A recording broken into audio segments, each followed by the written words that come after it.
চুমু খাবো, দুই কদমে চুমু খাবো, চরণ ধুলি মাখবো গায়, পাইলে নিরালায় গো নবী, পাইলে নিরালায়।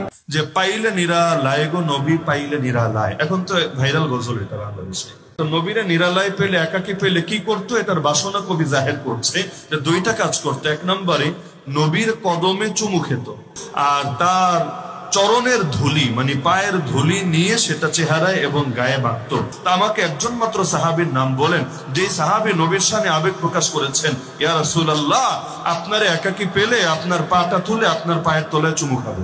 কিন্তু পায়ে চুমু খাওয়া এটা আসলে আমার যুক্তিতে ধরে না। আমাদের আবেগের মানদণ্ড সাহাবীদের আবেগ, তারা যতটুকু পর্যন্ত গিয়েছেন ব্যাস। পরাজিত মৌলভী আলী হাসান ওসামার এই বক্তব্যটি দেখে এক আশেক ভাই সহ্য করতে পারে নাই, তার হৃদয়ে রক্তক্ষরণ হয়েছে। ওই ভাই আমাকে বলল, ভাই আমার মন ঠান্ডা হইতেছে না, আপনি একটা জবাব দেন। নাত শরীফটা কে গাইছে সেটা আমার দেখার বিষয় না, বিষয়টা প্রিয় নবীজি সাল্লাল্লাহু আলাইহি ওয়াসাল্লামের শানের সাথে সম্পর্কিত, বিষয়টা প্রিয় নবীজি সাল্লাল্লাহু আলাইহি ওয়াসাল্লামের কদম মোবারকের সাথে সম্পর্কিত। এই কারণে আমি আমার ইমানি দায়িত্বে এই ভিডিওটি করতেছি। মৌলভী আলী হাসান ওসামা বলে, সাহাবীগণ কি প্রিয় নবীজি সাল্লাল্লাহু আলাইহি ওয়াসাল্লামের কদম চুমু দিছেন? আমার মনে হয় এই আলী হাসান ওসামা মৌলভী হারামজাদা। কারণ যদি হারামজাদা না হইতো তাইলে তো প্রিয় নবীজি সাল্লাল্লাহু আলাইহি ওয়াসাল্লামের কদম মোবারকে চুমু দেওয়া বিষয়ে এত অ্যালার্জি থাকার কথা না। এই আলী হাসান ওসামা মৌলভীর এত অ্যালার্জি কেন? প্রিয় নবীজি সাল্লাল্লাহু আলাইহি ওয়াসাল্লামের কদম মোবারকে আমরা চুমু দিতে চাই, এই আকাঙ্ক্ষা আমাদের, এটা নিয়ে এই মৌলভীর অ্যালার্জি কেন? তাহলে সন্দেহ আমার যে এই মৌলভী হারামজাদা হইতে পারে। আর এই আলী হাসান ওসামা মৌলভী, তুই জানোস না, তুই পরস নাই, তুই মূর্খ, এটা স্বীকার কর। তুই না যাই না না পইরা কেন তুই জ্ঞান দিতে আসছস? তুই সতর্ক করতে আসছস? প্রিয় নবীজি সাল্লাল্লাহু আলাইহি ওয়াসাল্লামের কদম মোবারকে চুমো দিব, ধুলো গায়ে মাখবো, এটা বিষয়ে তুই সতর্ক করতে আসছস কেন? না পইরা না যাই না, তুই জানোস সাহাবায়ে কেরাম প্রিয় নবীজি সাল্লাল্লাহু আলাইহি ওয়াসাল্লামের কদম মোবারকে চুমো দিছেন কিনা? আপনারা সহিহ হাদিস দেখেন, আমি আপনাদেরকে হাদিস শোনাবো। ইমাম বুখারী রাহমাতুল্লাহ আলাইহি লিখিত আদাবুল মুফরাদ, এই প্রসিদ্ধ হাদিসের কিতাবের 975 নম্বর হাদিস।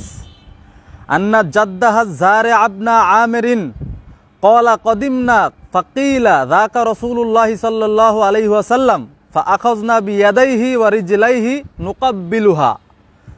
অর্থাৎ জারে ইবনে আমির রাদিয়াল্লাহু তাআলা আনহু বলেন, আমরা আগমন করলাম, তারপর বলা হলো ওই যে রাসূলুল্লাহ সাল্লাল্লাহু আলাইহি ওয়াসাল্লাম, তৎক্ষণাৎ আমরা প্রিয় নবীজি সাল্লাল্লাহু আলাইহি ওয়াসাল্লামের হাত ও পা মুবারক চুম্বন করলাম। সুবহানাল্লাহ। হিজরি 3য় শতাব্দী অর্থাৎ 1100 বছর আগে ইমাম ইবনুল মুকরি রহমাতুল্লাহ হাত ও পায়ে চুম্বন বিষয়ে আলাদা একটি কিতাবই লিখে গেছেন। কিতাবটির নাম আর রুখসাতু ফি তাকবিলিল ইয়াদি। এই কিতাবের 4 নম্বর সহিহ হাদিস। আন সাফওয়ান ইবনে আসালিন আন ইয়াহুদিয়ান ক্বালা লি সাহিবিহি ইযহাব বিনা ইলা হাযান নবী সাল্লাল্লাহু আলাইহি ওয়াসাল্লাম ক্বালা ফাকাব্বালা ইয়াদাহু ওয়া রিজলাহু ওয়া ক্বালা নাশহাদু আন্নাকা নবিয়্যুল্লাহ সাল্লাল্লাহু আলাইহি ওয়াসাল্লাম। অর্থাৎ সাফওয়ান ইবনে আসাল রাদিয়াল্লাহু তাআলা আনহু থেকে বর্ণিত, এক ইহুদি তার সাথীকে বলল, আমাকে এই নবীজির কাছে নিয়ে চলো। বর্ণনাকারী বলেন, তারা দুজন এসে প্রিয় নবীজি সাল্লাল্লাহু আলাইহি ওয়াসাল্লামের হাত ও পাও মুবারক চুম্বন করলো এবং দুজনেই সমস্বরে বলল, আমরা সাক্ষ্য দিচ্ছি নিশ্চয়ই আপনি আল্লাহর নবী। সুবহানাল্লাহ। চিন্তা করেন ভাইয়েরা, ওই যুগের ইহুদিরা প্রিয় নবীজি সাল্লাল্লাহু আলাইহি ওয়াসাল্লামের কদম মুবারকে চুম্বন করার মহত্ব বুঝেছে এবং চুম্বন করে মুসলমান হয়ে গেছে। আর আমাদের দেশের আবালের বাচ্চা আবাল মূর্খ হারামজাদা মার্কা মৌলবীরা, গোস্তাক মৌলবীরা প্রিয় নবীজি সাল্লাল্লাহু আলাইহি ওয়াসাল্লামের কদম মোবারক চুম্বন করার মর্ম বুঝলো না, মহত্ব বুঝলো না। এই একই হাদিসের কিতাবের 24 নম্বর সহিহ হাদিস। আন আবি বাজ্জাতা ক্বালা দাখালতু মাআ মাওলায়া আব্দুল্লাহ ইবনে সাইবি আলা রাসূলিল্লাহি সাল্লাল্লাহু আলাইহি ওয়াসাল্লাম ফাকুমতু ইলা রাসূলিল্লাহি সাল্লাল্লাহু আলাইহি ওয়াসাল্লাম ফাকাব্বালতু রাসাহু ওয়া ইয়াদাহু ওয়া রিজলাহু। হযরত আবু বাজ্জাহ রাদিয়াল্লাহু তাআলা আনহু থেকে বর্ণিত, তিনি বলেন, আমার মহাজন আব্দুল্লাহ ইবনে সায়েবের সাথে আমি রাসূলুল্লাহ সাল্লাল্লাহু আলাইহি ওয়াসাল্লামের কাছে গেলাম। আমি রাসূলুল্লাহ সাল্লাল্লাহু আলাইহি ওয়াসাল্লামের কাছে গিয়েই উনার মাথা মোবারক, হাত মোবারক ও পাও মোবারক চুম্বন করলাম। সুবহানাল্লাহ। আহারে, আবালের বাচ্চা গোস্তাক মৌলবীরা তো বুঝে না। সাহাবীগণ প্রিয় নবীজি সাল্লাল্লাহু আলাইহি ওয়াসাল্লামের কদম মোবারক শুধু চুম্বন করেই শান্ত হন নাই, ঠান্ডা হন নাই।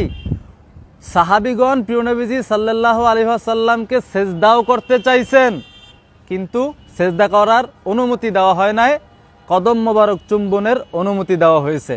দলিল দেখেন, এই একই হাদিসের কিতাবের 5 নম্বর সহিহ হাদিস।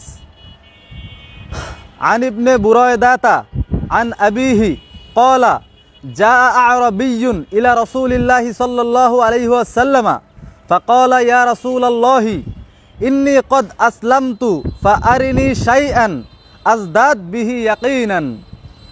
অর্থাৎ হযরত ইবনে বুরায়দাহ রাদিয়াল্লাহু তাআলা আনহু থেকে বর্ণিত, তিনি তার পিতা থেকে বর্ণনা করেছেন।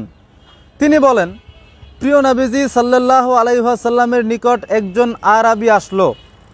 তারপর বলল, হে আল্লাহর রাসূল, আমি তো সবেমাত্র মুসলমান হয়েছি, আপনি আমাকে এমন কিছু দেখান যাতে আমার ঈমান আরও মজবুত হয়।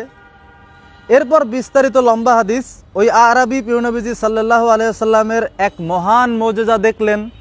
তারপর বলল, ফাকালাল আ'রাবিয়্যু ইয়া রাসূলাল্লাহি উযন লি আন উকাব্বিলা রাসাকা ওয়া রিজলাকা ফাআযিনা লাহু সুম্মা ক্বালা ইয়া রাসূলাল্লাহি উযন লি আন আসজুদা লাকা ফাকালা লা ইয়াসজুদু আহাদুন লি আহাদিন ওয়ালাউ আমারতু আহাদান আইয়াসজুদা লি আহাদিন লা আমারতুল মারআতা তাসজুদু লি জাওজিহা লি ইযামি হাক্কিহি আলাইহা।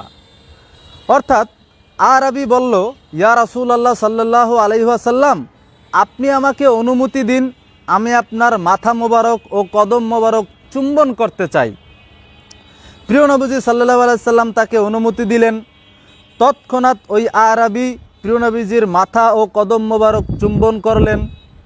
তারপর ওই আরবি আবার বললেন, ইয়া রাসূলুল্লাহ সাল্লাল্লাহু আলাইহি ওয়াসাল্লাম, আমাকে অনুমতি দিন, আমি আপনাকে সেজদা করতে চাই।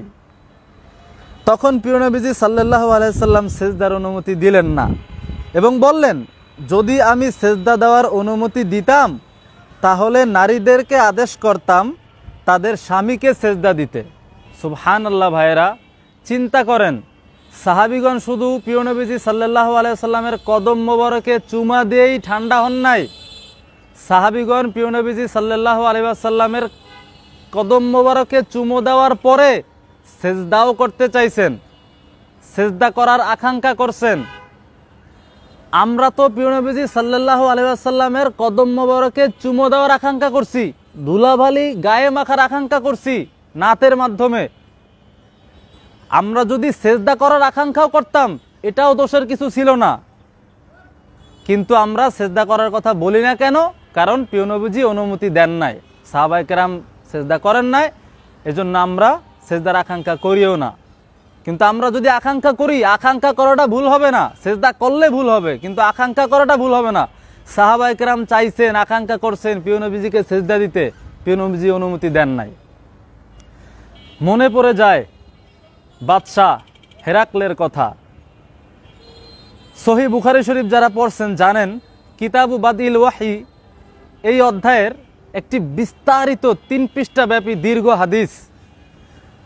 সাহাবায়ে কেরামগণ যখন বাদশাহ হেরকেলের কাছে প্রিয় নবীজি সাল্লাল্লাহু আলাইহি ওয়াসাল্লামের পক্ষ থেকে ইসলামের দাওয়াত নিয়ে গেলেন, বাদশাহ সাহাবীগণ থেকে প্রিয় নবীজি সাল্লাল্লাহু আলাইহি ওয়াসাল্লাম সম্পর্কে বিস্তারিত জানছেন। জানার পরে যখন তিনি বিশ্বাস করলেন এবং বুঝলেন যে না, প্রিয় নবীজি সাল্লাল্লাহু আলাইহি ওয়াসাল্লামই একমাত্র আল্লাহর নবী, তখন ওই বাদশাহ হেরকেল কি বলছিল জানেন? লাউ কুনতু ইনদাহু লাগাসালতু আন কাদামিহি সাল্লাল্লাহু আলাইহি ওয়াসাল্লাম। আমি যদি প্রিয় নবীজি সাল্লাল্লাহু আলাইহি সাল্লামের কাছে থাকতাম, আমি নিজ হাতে ওনার কদম মোবারক ধৌত করে দিতাম। ওই সময়ের বাদশা হেরকেল প্রিয় নবীজির যে শান বুঝছে, আজমত বুঝছে, আদব বুঝছে, সেই আদব আমাদের দেশের আবালের বাচ্চা আবাল মূর্খ হারামজাদা মার্কা গোস্তাক মৌলবীরা বুঝে না। এই গোস্তাক মৌলবীদের চেয়ে প্রিয় নবীজি সাল্লাল্লাহু আলাইহি ওয়াসাল্লামের জমানার অনেক ইহুদিও ভালো ছিল, বাদশা হেরকেলও অনেক ভালো ছিল। প্রিয় নবীজি সাল্লাল্লাহু আলাইহি ওয়াসাল্লামের প্রতি আদব বুঝছেন, কিন্তু গোস্তাক মৌলবী তা বুঝে না। আমরা একবার না, হাজারবার না, লক্ষবার না, কোটি বার বলবো, ওই কদমে চুমো দিব, চরণ ধুলি মাখবো গায়ে, পাইলে নিরালায় গো নবী, পাইলে নিরালায়। কোটি বার বলবো এটা। যে মৌলবীটা মানা করবে আমরা ওই মৌলবীকে বয়কট করব। সহি হাদিসে প্রমাণ আছে সাহাবীগণ শুধু কদম মোবারকে চুমা দিয়ে ক্ষান্ত হন নাই, সেজদাও দিতে চাইছেন। চুমা দেওয়া তো সুন্নতে সাহাবা, চুমা দেওয়ার আকাঙ্ক্ষা করাও সুন্নতে সাহাবা। সেজদা করার আকাঙ্ক্ষা করলেও ভুল হবে না, কিন্তু সেজদা করা যাবে না, কারণ প্রিয় নবীজি সাল্লাল্লাহু আলাইহি সাল্লাম এটা অনুমতি দেন নাই। তো এইসব যে গোস্তাক মৌলবী, যাদের প্রিয় নবীজি সাল্লাল্লাহু আলাইহি সাল্লামের শান নিয়ে শুধু অ্যালার্জি, খুঁজে দেখবেন এরা মনে হয় হারামজাদা। আর আমি শুনছিলাম এই আলী হাসান ওসামা মৌলবী নাকি দৌলতিয়া পাড় থেকে জন্ম নিছে। এখন আমার ওই জিনিসটা সত্যই মনে হয়, কারণ হারামজাদা না হইলে প্রিয় নবীজি সাল্লাল্লাহু আলাইহি সাল্লামের কদম মোবারকে চুমু দেওয়া বিষয়ে তো এত অ্যালার্জি থাকার কথা না। এইসব গোস্তাক মার্কা আবালের বাচ্চা আবাল মার্কা মূর্খ মৌলবীদেরকে বয়কট করেন। সবাই ভালো থাকবেন। আসসালামু আলাইকুম।